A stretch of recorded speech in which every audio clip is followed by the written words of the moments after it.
January the 23rd, 1998. It's a miserable day out. It's what they call a sloppy day. A sloppy day when I say it's raining, it's sleeting, it's snowing. Today there was no school. It was called off because of the weather. It is Friday.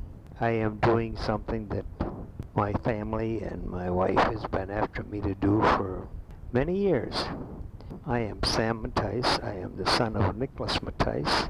I am now the oldest living grandson of the Mattice family.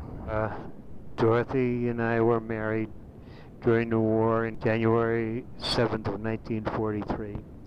I was already commissioned in the Navy and ensign, and I was being transferred to a diesel school in Berkeley, California.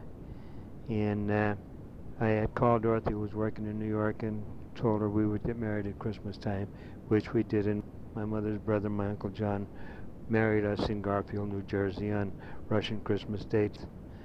And neither Dorothy's parents or my parents were at the wedding. And that night, we left for California. Of course, there was no airplanes in those days. We left out of Hoboken, New Jersey for California. We took a train from Hoboken to Chicago, a high-speed train to take us to San Francisco. And I reported on the 11th and started school, and we found a place to live in. And we were there for 6 months. When I finished school, then I was assigned to a minesweeper, which was being built in San Pedro, California. So we went there. And the week before Thanksgiving, we took off for in the Pacific for the war. They made us leave without the ship really being completely fully constructed and everything else, because we were supposed to have 2 bilge pumps, and we only had one. But anyway, we went to Hawaii. We were there a week, and the administration there made us leave.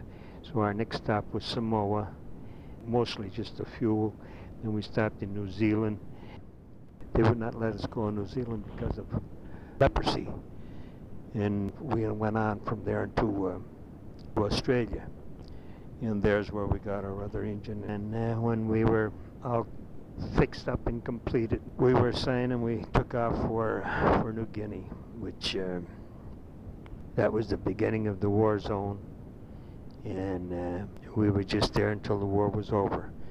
And I don't know how many invasions we were at, but our tour of duty on a minesweeper was that we would go 3 days ahead of the invasion, and we would sweep the channel so that when the Army personnel was going ashore, they would not hit any mines with their barges. And our problem was our ship was a wooden ship, and we used to sweep for 3 different types of mines: floating mines, acoustic mines, and magnetic mines. And we were very fortunate because we didn't have any mishaps. Our biggest problems, it seemed to me, in the Pacific was the tornadoes that we used to have to combat, the hurricanes. And they came often, and they were very severe. In one storm, not in our particular division, but in one storm, 2 minesweepers were capsized because of the terrible storm that they were in. And of course, I often say, they converted a milkman into an engineer, into an executive officer of a Navy ship. And most of the time, it was just using good common sense in if you were going to survive or not. You couldn't be foolish. And this was the trouble. And not being able to handle the ships, not being experienced enough. And this is probably what happened with those ships that capsized. But as a general rule, we survived. Now, when I came home from the service in 1946, I really didn't want to come home to the milk business. I wanted to either go to California or I wanted to stay in the Navy, but uh, my wife said that I owed my father some time because I really had been away for 10 years, going to college and then going into the service. So the dream of my dad, that when he came down from up in the country, that he converted an old barn into a dairy. Now he was there from 1919 or 1920 until 1952. So I did stay home and I helped my dad and took part and pitched in, and when we started to build a dairy, and I guess in 1949 or 1950 there. Anyway, in 1952 the dairy was completed and we had built at an ice cream parlor, and plus selling milk and delivering milk, we had 5 routes.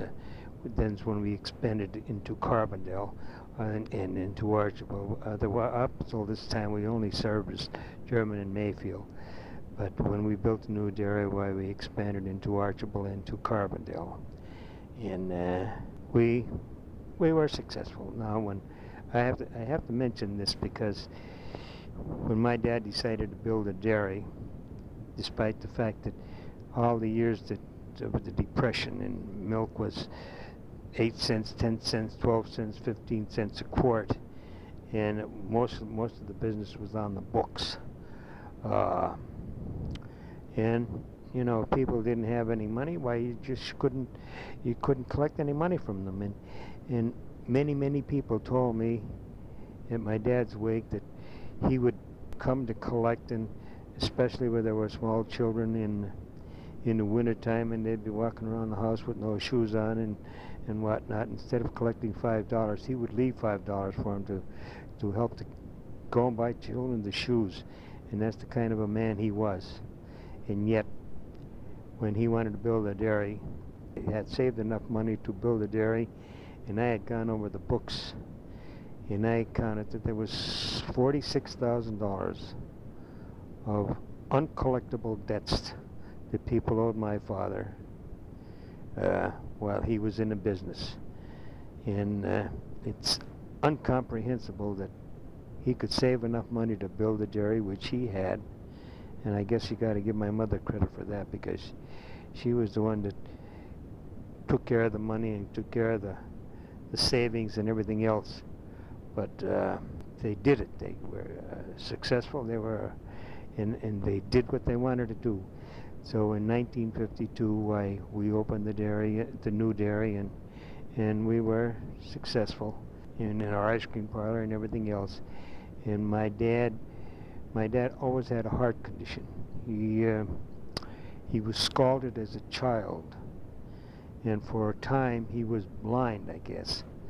But his left chest and everything else was all scored the way it was when you get burned badly. But he went to Saranac Lake for hot water baths, and he came back. He walked when he was going up, and they brought him back in an ambulance. And someone up there, not any doctors, told him about a lemon juice diet. My father started on it because he was desperate to do anything that would help him. He doubled the lemons every day, and at the end of the month he was taking juice from 60 lemons, and then he started down backwards. So for 2 months he was almost on a lemon diet, and I say when he finished that treatment, I don't ever remember my father complaining about rheumatism again. He was never in bed for rheumatism. But the thing, if he had a cold, anything that he had, that was his medicine. He'd bring home a dozen lemons, and my mother would squeeze them, and then he would take them. And he just survived. He lived till he was 72 years old. He died in 1965, March 1st of 1965. At that particular time, my dad had probably not worked for about 3 or 4 years.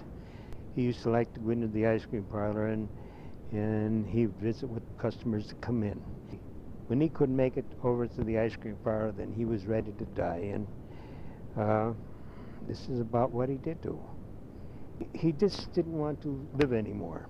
Well, during that time, the government was getting very, very strict on everything, and most of the problem was that they were hiring people that didn't know a thing about the milk business, and they'd come in and they'd give you a hard time, and the trouble was that they wouldn't wait for me or my brother to come in off the road. They'd give whoever was in the dairy in the office a hard time about what they complained about.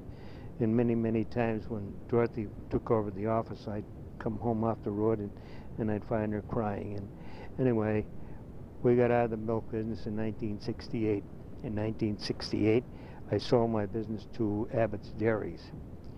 And I worked for Abbott's Dairies from 68 to 76. In 1976, we had built the business up from zero. We were doing over $1 million worth of business a year. And in November of 1976, one of the officials came up from Philadelphia and said, Sam, and this was right before Thanksgiving, he said, Sam, tell all your customers that as of next week is find new suppliers, that we were going to not deliver milk anymore.